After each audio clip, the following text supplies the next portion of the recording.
Viewers, আজকে আমরা যেই ওষুধটি নিয়ে আলোচনা করব সেটির নাম হচ্ছে ফিউরোক্ল্যাব ট্যাবলেট। মেডিসিনটি নিয়ে বিস্তারিত আলোচনা করব, এর ব্যবহার, পার্শ্ব প্রতিক্রিয়া, সতর্কতা, এছাড়া এই ওষুধটি কারা সেবন করতে পারবেন, কারা পারবেন না, এবং এই ওষুধটির গর্ভাবস্থা এবং স্তন্যদানকালে সেবন করা যাবে কিনা এবং এটির বাজার মূল্য সব বিস্তারিত আলোচনা করা হবে আজকের এই ভিডিওটিতে। তো ভিউয়ার্স, প্রথমেই এই ওষুধটি নিয়ে কিছু আলোচনা করা যাক। এই ওষুধটির নাম হচ্ছে ফিউরোক্ল্যাব ট্যাবলেট। মেডিসিনটির জেনেরিক নাম হচ্ছে সেফোরোক্সিম এবং এটি ক্লাভোলানিক অ্যাসিডের সমন্বয়ে এই ওষুধটি বাজারজাত করেছে রেনেটা পিএলসি। ভিউয়ার্স, এই ওষুধটি 250 মিলিগ্রাম, 500 মিলিগ্রাম এবং 125 মিলিগ্রাম ট্যাবলেট আকারে বাজারে পাওয়া যায় এবং এটি সিরাপ আকারেও বাজারে পাওয়া যায়। ভিউয়ার্স, এই ওষুধটি সাধারণত যে সকল ক্ষেত্রে চিকিৎসকরা নির্দেশনা দিয়ে থাকেন সেটি নিয়ে এখন আমরা আলোচনা করব। এটি সাধারণত একটি অ্যান্টিবায়োটিক ওষুধ। অ্যান্টিবায়োটিক ওষুধ আমরা সকলেই জানি যে এটি ব্যাকটেরিয়া বিরোধী হিসেবে কাজ করে থাকে। তো আমাদের মানব শরীরে যদি কখনো ব্যাকটেরিয়া দ্বারা কোনো সংক্রমণ হয়ে থাকে তখনই কেবল চিকিৎসকরা চাইলে এই অ্যান্টিবায়োটিকগুলো দিতে পারে। যেমন স্ট্রেপ্টোকক্কাস ব্যাকটেরিয়া দ্বারা যদি কখনো আমাদের গলাতে যদি ফ্যারিঞ্জাইটিস হয়ে থাকে বা টনসিলাইটিস হয়ে থাকে তখন চিকিৎসকরা এই ওষুধটি দিয়ে থাকেন।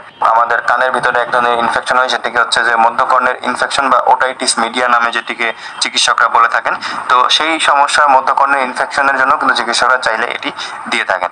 এছাড়া অনেক সময় আমাদের দেখা যায় শ্বসনতন্ত্রের বিভিন্ন সমস্যা হয়ে থাকে। অনেক সময় আমাদের শ্বাসতন্ত্রের যদি কোনো ব্যাকটেরিয়া সংক্রমণ জনিত কারণে যদি নিউমোনিয়া হয় তখনও কিন্তু চিকিৎসকরা এই অ্যান্টিবায়োটিক দিয়ে সেটিকে নিরাময় করার চেষ্টা করে থাকেন। এছাড়াও অনেক সময় আমাদের যদি মূত্রনালীতে যদি কোনো ইনফেকশন হয়ে থাকে, মূত্রনালীতে ইনফেকশন হলে অনেক সময় আমাদের প্রস্রাবে জ্বালাপোড়া হয় এবং প্রস্রাব করতে গেলে বা ব্যথা হয় বা তীব্র জ্বালাপোড়া অনুভূত হয় এবং প্রস্রাবের জায়গাটাতে জ্বালাপোড়া অনুভূত হয়ে থাকে তখনও কিন্তু চাইলে চিকিৎসকরা এই ওষুধটি দিয়ে থাকেন। এছাড়া যদি ইকোলাই অথবা ক্লেবসিয়েলা নিউমোনিয়া দ্বারা সৃষ্ট মূত্রনালীর অজটিল সংক্রমণের ক্ষেত্রেও কিন্তু এটি চিকিৎসকরা দিয়ে থাকেন। এছাড়াও অনেক সময় আমাদের দেখা যায় অস্থি এবং অস্থিসন্ধির যদি কোনো সংক্রমণ হয়ে থাকে তখনও কিন্তু চিকিৎসকরা চাইলে এই ফিউরোক্ল্যাব এই ট্যাবলেটটি চিকিৎসকরা দিয়ে থাকেন। এক কথায় বলতে গেলে আমাদের মানব শরীরে যদি কোনো ব্যাকটেরিয়া দ্বারা যদি কোনো ধরনের সংক্রমণ হয়ে থাকে তখনই কেবল এই ফিউরোক্ল্যাব ট্যাবলেটটি দিয়ে থাকেন। তো যেহেতু একটি অ্যান্টিবায়োটিক ওষুধ, অবশ্যই চিকিৎসকের পরামর্শ অনুযায়ী এই ধরনের সমস্যা দেখা দিলে তখনই কেবল এটি ব্যবহার করা হয়ে থাকে। ভিউয়ার্স, এখন আমরা আলোচনা করব এটির মাত্রা ও সেবনবিধি নিয়ে।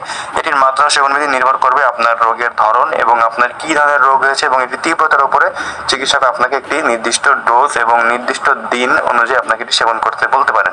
সাধারণত এটি 7 থেকে 14 দিন পর্যন্ত এটির কোর্স কমপ্লিট করে নিতে হবে যে কোনো ধরনের সমস্যা। অবশ্যই একজন চিকিৎসকের তত্ত্বাবধানে থেকেই কেবল এটি আপনার সম্পূর্ণ করতে হবে। ভিউয়ার্স, এই ওষুধটির কোনো পার্শ্ব প্রতিক্রিয়া আছে কিনা সেটি নিয়ে এখন আমরা আলোচনা করব। এই ওষুধটি সাধারণত কেমন কিছু পার্শ্ব প্রতিক্রিয়া দেখা দিতে পারে সেটি হচ্ছে যে বমি বমি ভাব হতে পারে, বমি, পেটে ব্যথা, অনেক সময় ডায়রিয়া হতে পারে, পেটে অস্বস্তি হতে পারে ইত্যাদি সাধারণত পার্শ্ব প্রতিক্রিয়া হিসাবে দেখা দিতে পারে।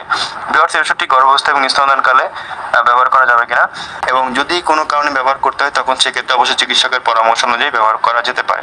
ভিউয়ার্স, সবশেষে আমরা এই ওষুধটি বাজার মূল্য জানিয়ে দিব। ফিউরোক্ল্যাব ট্যাবলেটের প্রতি ইউনিট বাজার মূল্য হচ্ছে 500 মিলিগ্রামের বাজার মূল্য 60 টাকা, 250 মিলিগ্রামের বাজার মূল্য হচ্ছে 35 টাকা। আজ এ পর্যন্তই। ঔষধের আরও নতুন নতুন ভিডিও পেতে চ্যানেলটি সাবস্ক্রাইব করে রাখুন।